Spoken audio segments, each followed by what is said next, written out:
is Noki, welcome back to my channel. Today we're going to talk about my favorite brushes. I've got so many requests asking me to do a video about brushes. So today I'm going to share with you how do I pick the brushes and the reason why. If you're interested, keep watching. As you know, I'm a makeup artist. I apply makeup on models, private clients. Sometimes I do bridal as well. So I have tried tons of brushes because every makeup artist has his or her own way to apply makeup. It's understandable everyone has different taste on brushes. Me personally got 3 general rules on picking brushes. First one, I like multifunctional brushes. For example, for some brushes, you can use it to apply eyeshadow, highlighter, and sometimes loose powder as well. And for some angled brush, you can define your eyebrow shape, make a thin eyeliner, or make a really sharp lip line. So don't be tricked by the name of the brush. Some brushes might be named eyeliner brush, eyeshadow brush, but you can still find so many other ways using it. These 5 brushes from different brands, they all look similar, fluffy and taper shaped. These 2 are from a Taiwanese brand. They are very cheap. It's like £4 per brush, and I like them when I started learning makeup. This one is my Kiko, my soft blender. I sometimes use this one for some thicker concealer because with this fluffy brush, it can apply the thick concealer in a really thin way. As I said from my previous video, I like it to be quite natural. And this one is from a Chinese brand. I got it from my friend as a gift. It's not expensive.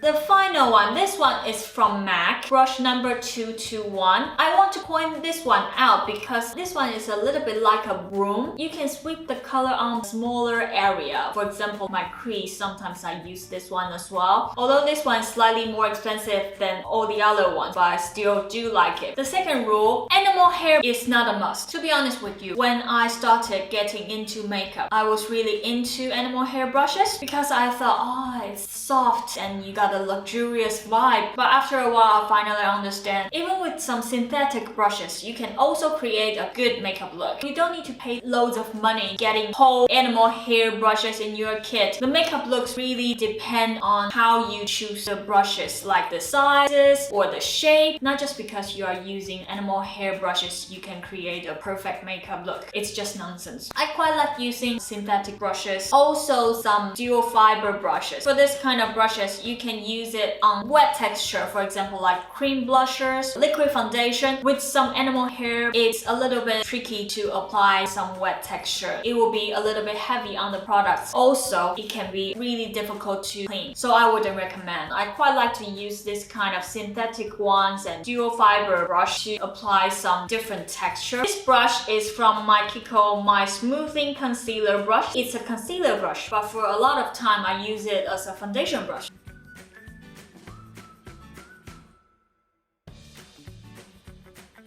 And this one, Tromborg, it's a Danish brand. I got it from a show. I normally use it as a concealer brush, but this is actually their eye large brush. So for eyeshadow, I like to use it for concealer because you can make sure you focus on the spot you want to cover. And sometimes if I want to use oil-based color, I can also use this brush. This can take the color on the surface, and when you apply, you can release the color really well. For this kind of dual fiber brush, you can either use it with powder or cream liquidy products. I got a lot of different dual fiber brush. Actually, these 2 are both from MAC. This one is 180 and 187. Just different shape. Bigger one is better for powder your whole face. Smaller one, you can use it with smaller area.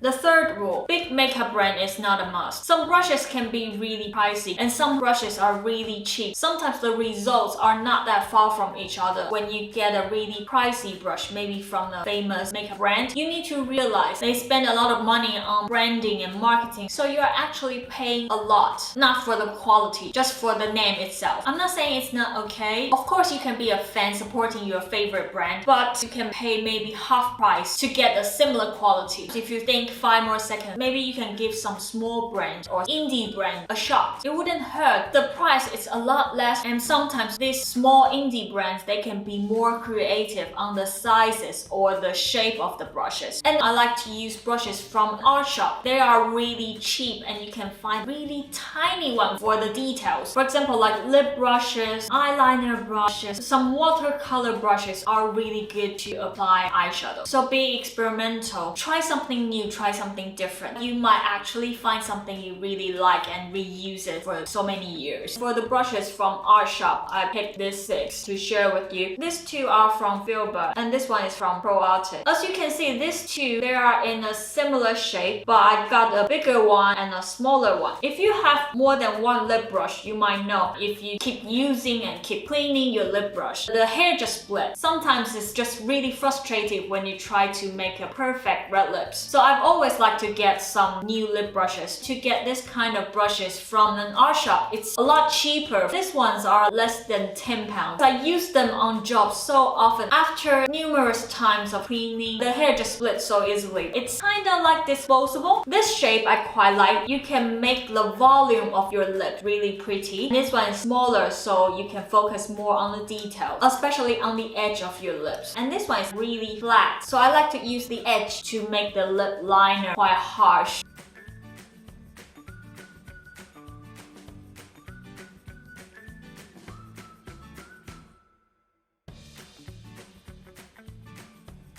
For these brushes, they are from different brands, all squirrel hair, 2 from ProArtist, and 1 for Winsor & Newton. I don't think they are that much different. This kind of watercolor brushes is recommended by another makeup artist friend. He told me it's so easy to blend the color and they got so many sizes. I got more than these 3. This kind I can use for eyeshadow. This kind I can use to powder around my nose or highlighting, and this one I can use as a powder brush. They are ridiculously soft. Imagine this size of squirrel powder brush, how much it will be if it's from a major makeup brand. 40 pounds, 50 pounds. I've seen some powder brush, it costs more than 300 pounds, but this one is 25 pounds. With this size of brush and with this quality, I really got no complaints. So here are my 3 rules picking up brushes. Finally, I've got some time to share with you how I normally pick my brushes. Everyone's different, everyone likes different kind of brushes, but maybe after today's video, you will have some different idea about brushes. Maybe you can start treasure hunting in the art shop. I'm sure you can find some gem. Okay, let me know what you think. If you have any kind of questions or you just wanna recommend me what kind of brushes you like the most, leave a comment below and let me know. I will see you next time. Bye bye!